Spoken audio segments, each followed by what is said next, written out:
Proton pump inhibitors, or PPIs for short, are among the most frequently prescribed medications in the world, but in many instances, they may actually be unnecessary. On today's program, we'll take a look at the overuse of this medicine and potential risks. Welcome to GI Insights on ReachMD. I'm your host, Dr. Peter Buch, and joining me to share his perspective on PPIs is Dr. Alexander Perelman. Dr. Perelman is a board-certified gastroenterologist at Vanguard Gastroenterology in New York. Dr. Perelman, welcome to the program. Thank you, Dr. Buch. I appreciate you having me on. I look forward to our chat. So to get us started, why do you think PPIs are overused? I think part of it is because we as both clinicians, and I think in part because the general public feel that it's a relatively safe medication. And so it's available over the counter. And oftentimes when we have non-specific GI symptoms, it's very common that folks will go to the pharmacy aisle, they'll ask the pharmacist, they'll find the 24-hour heartburn reliever.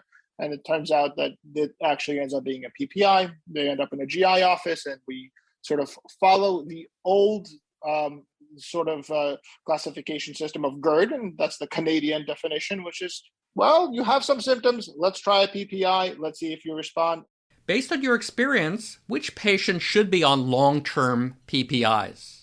That's a great question. I think that's a little bit of a loaded question. And I think in part because when we think about the person who got started on a PPI on their own, the person who got started on a PPI by a primary care clinician, or a person who got started on a PPI by one of us, meaning a gastroenterologist or a GI mid-level provider, the indication may be because of this non-specific symptom, but then we have to think about where the end game is. And so the end game for people who definitely have known significant gastroesophageal reflux disease that has resulted in things like Barrett's esophagus, that person should be on a long-term PPI. In a person who has advanced erosive reflux disease, so that means LA grade C or D, or in the old grading system, grade 3 or 4, that person has evidence and reason to be on long-term PPI. And there's the subset of folks that we don't often think about from a GI side of things, but it's actually a lot of work that Nina Abraham has done, which is cardio GI. So the folks who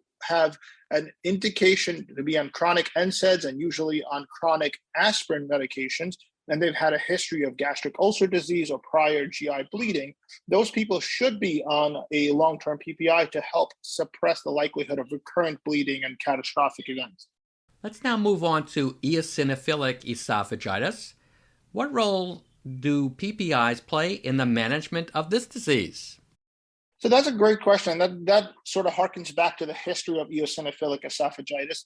You know, it's a relatively new disease. So thinking back 30 years when we were just starting to recognize this entity, there was this notion of eosinophilic esophagitis responsive to PPIs, and then there's the not responsive to PPIs.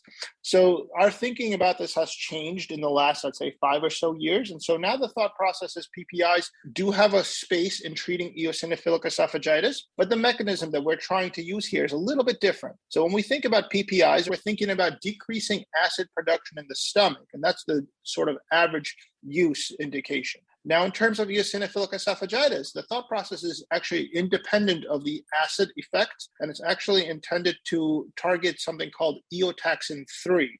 And this is a chemokine, or a fancy way of saying a signaling cascade that's activated in people with EOE, and the PPIs can help dampen that down and diminish the actual presence of eosinophils in the esophagus.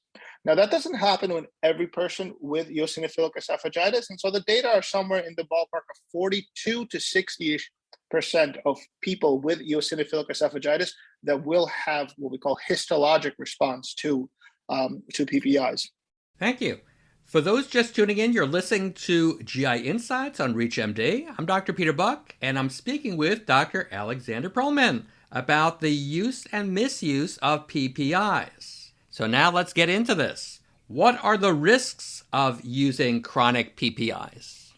Well, that depends who you ask. If you ask the FDA versus if you ask the folks who are putting out some papers that are a little bit more aggressive, we'll see different approaches. Now, realistically, if you look at the package insert and you look at the things that we've said to the FDA, there are common basic sort of adverse events that we expect when we start people on PPIs, and those can be something as frequent as a headache, some change in constipation or diarrhea, or some bloating or flatulence. And that's not a common thing, and those things have a tendency to go away once we stop the medication. Then there's been a lot of hype, and the hype is rooted in the fact that the associations are scary. And that's been things like chronic kidney disease, that's been things like dementia, there's been things like bone density issues, and even cardiac events. And so that was addressed very nicely in some literature, but we still have low quality data to support these potential risks. And so for now, with the data being poor, we still want to make sure we're doing a risk-benefit analysis, and then the benefit of the medication outweighing the risk. There's been a really nice guideline that just recently came out from the American College of Gastroenterology, and that's the guideline for the updates with the management of gastroesophageal reflux disease. And they have this beautiful table they put together looking at these long-term risks of PPI and really showing the hazard ratios and odds ratios here are tiny.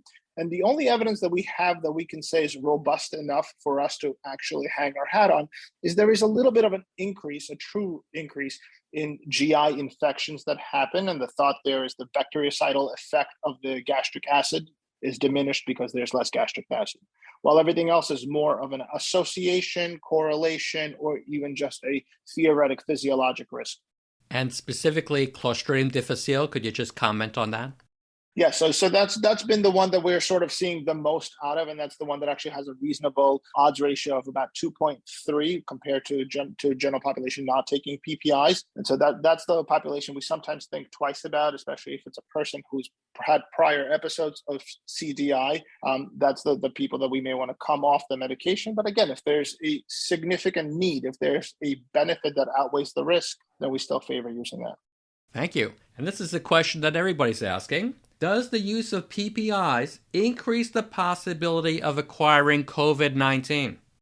So that's an interesting question. I think the literature I've looked at in the past has been very, very inconclusive. I think in the early phases of the COVID pandemic, we actually did have a couple of papers come out, and they showed some associations with severe COVID presentations and some even increased mortality in the hospital setting. But again, I think that goes back to this association output, because there were doses that were higher that seemed to not have that same effect, and doses that were lower that seemed to have that effect. So it really wasn't clear. And at present, based on the data that I've seen, I would say no, it does not increase the likelihood of you getting COVID-19. Now, one nuance that I think is important to suss out there, and this is more conjecture than actual data, is the fact that obesity is a risk factor for severe COVID disease, and obesity on its own is a risk factor for gastroesophageal reflux disease. And so I'm wondering if in folks who happen to be coming in to the hospital setting with COVID, because it's going to be more severe in the obese population, they're also potentially on these medications if we're just looking at another association rather than a causative event. That's good food for thought, and I don't know that there's any literature out there quite yet at this point. Thank you. Let's turn our attention to some practical pointers. How do you treat a patient on chronic PPI therapy who is having difficulty weaning off the medication? I think the first question that we have to always ask this patient is, how did they end up on chronic PPI therapy?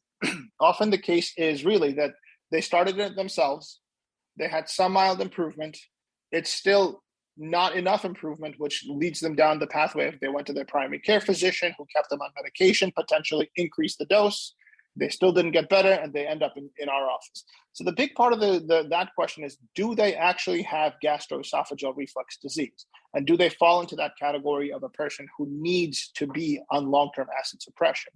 And so we could talk a little bit about that, which really is going to be seeing if we can take them off the medication, see if we have the same symptoms or no change. If they've not had an endoscopy in the past, I think it's reasonable to do an upright endoscopy to evaluate for things like erosive reflux disease. And if they have no clear evidence of actual pathologic acid exposure on the procedure itself, even thinking about doing wireless pH monitoring or catheter-based pH monitoring to see if they have pathologic acid reflux.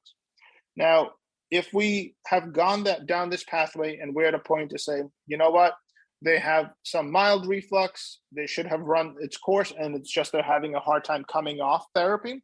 I think there is no good data to say that one approach is better than the other. I almost think of it as the same way as when we talk about steroid tapering, right? You get 10 doctors in a room, you're going to get 10 different regimens to wean them off steroids. And I think that holds true for PPIs. I can tell you my personal preference and my approach to this, which is to get folks down to the standard available dose with the medications that they have. And often I do favor reaching for something like esomeprazole because I do think that the potency of the ones available is actually on the higher side. So the esomeprazole and rabiprazole being the two of the more potent ones that we have available. And so what I'll often do is I'll have folks do a 4 to 6 week course. If they responded well to therapy, I will then decrease until we can be on 20 milligrams once daily.